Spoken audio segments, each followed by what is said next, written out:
Hello and welcome to CVG's Dead Rising 3 E3 preview special. I'm Tim Clark, I'm joined by Dan Dawkins and Tim Weaver. Hello. He's not going to do the zombie thing. And we're about to hear from Games Master Editor Matthew Pellett, who's been to see the game and is going to tell us all about it. Welcome back to E3 2013. I'm joined by Matthew Pellett, the editor of Games Master magazine, who's been to see Dead Rising 3, the amazing new zombie em-up from Capcom.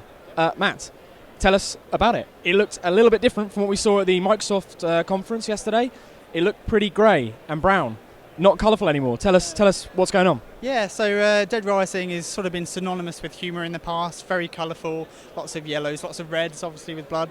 This seems like a more serious take on Dead Rising. Now, it's not completely serious, I'll put that in straight away.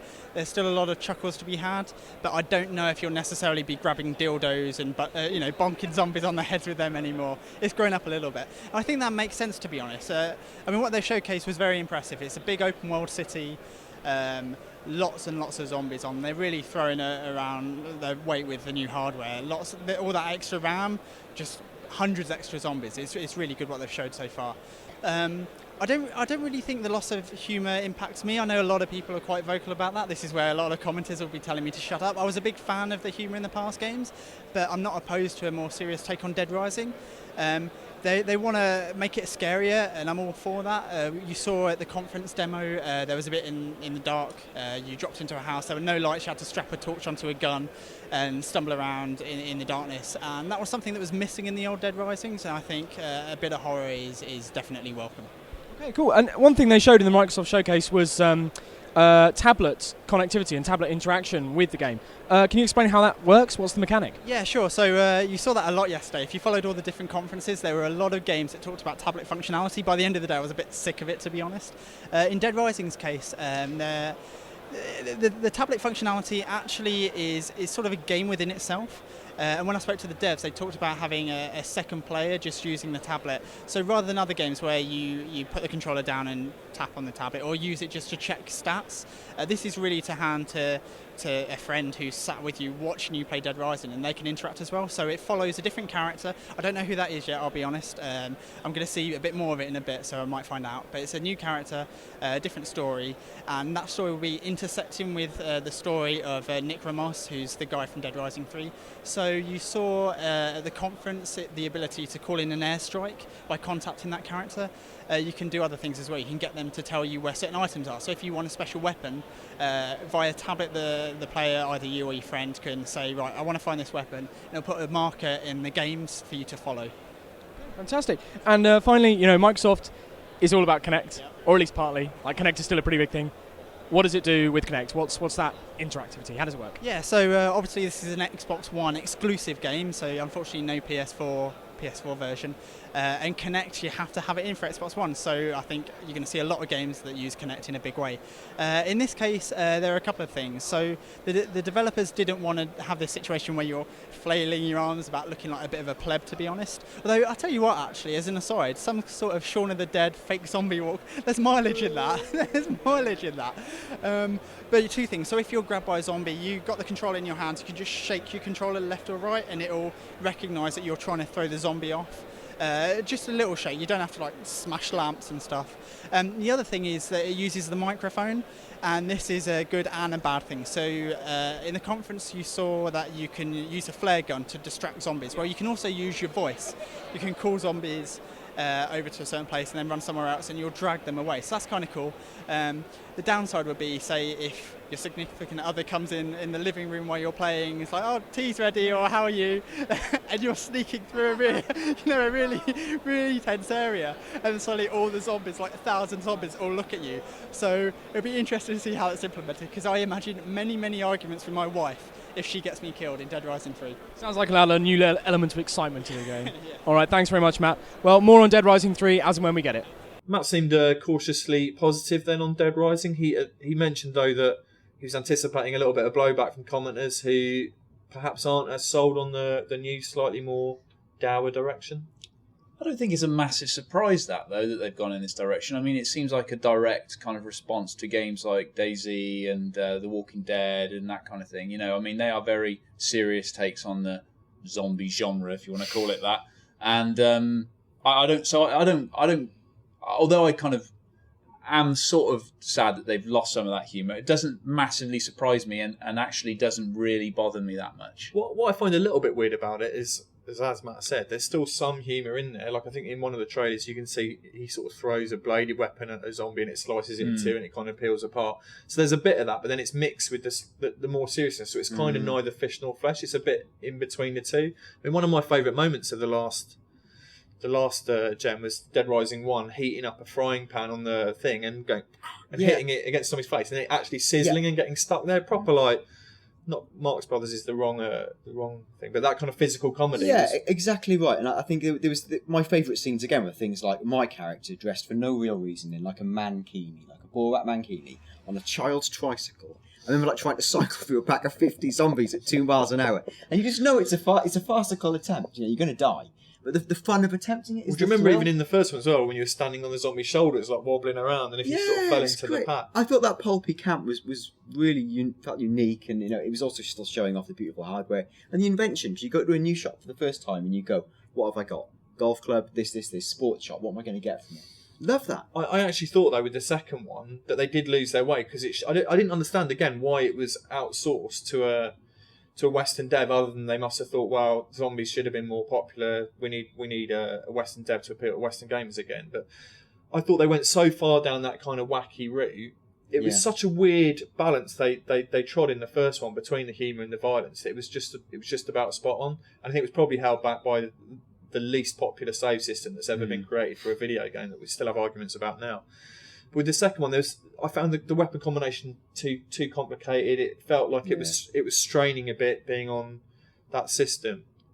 But I feel it hard to love this new take on it so far. But one thing that's interesting about it is that with Dead Rising 1, it was one of the launch games, wasn't it, on 360? Delivered all those enemies on screen, which I still think looks impressive now. And then that kind of as a thing didn't really get picked up by many other games. You could argue like Assassin's Creed did similarly big crowd scenes, but it felt like even on the last gen that was going to be a big thing of that generation, the huge crowd scenes. You know, that open world stuff that they're doing in Dead Rising 3, I think is the natural kind of evolution for the series. I don't think you can have I mean, they've Dead Rising 2 was a sort of halfway house, wasn't it? It wasn't like quite an open world, but it it definitely wasn't linear. And I think this is, taking it down an open world path is interesting. I think I said on one of the other videos I did with you, Tim, it was like up until the point where he got in the car, I was a bit about it. But as soon as he got in the car, I thought, now that's interesting, only in the sense that it opens up the entire city. And playing again, I just think it's like a direct response to something like DayZ, which has proved so massive on PC, and I think that's why it's gone down this line, is because that's like ultra serious survival zomboids. Dan, you talked a bit about the use of second screens in games being one of the big themes of E3. Were you convinced by what Matt was saying about another player kind of calling in airstrikes? I mean, maybe I'm misreading it, but the idea of Tim has all the fun and constructs brilliant weapons and does brilliant things, and every 20 minutes he says to me, "Press the airstrike button, Dan." And I've got like a giant button on my screen and go, "Bop." Like, that seems pretty rubbish, right? Like, there's got to be more to it than that. There must be some way I can go, "Oh, Tim, the radar suggests this," or "I've been scouting in this area." Perhaps it provides scope. Perhaps it provides scope for one player who's like the more keener, harder core gamer to maybe be playing with like a younger sibling or a mate who's not quite as into it.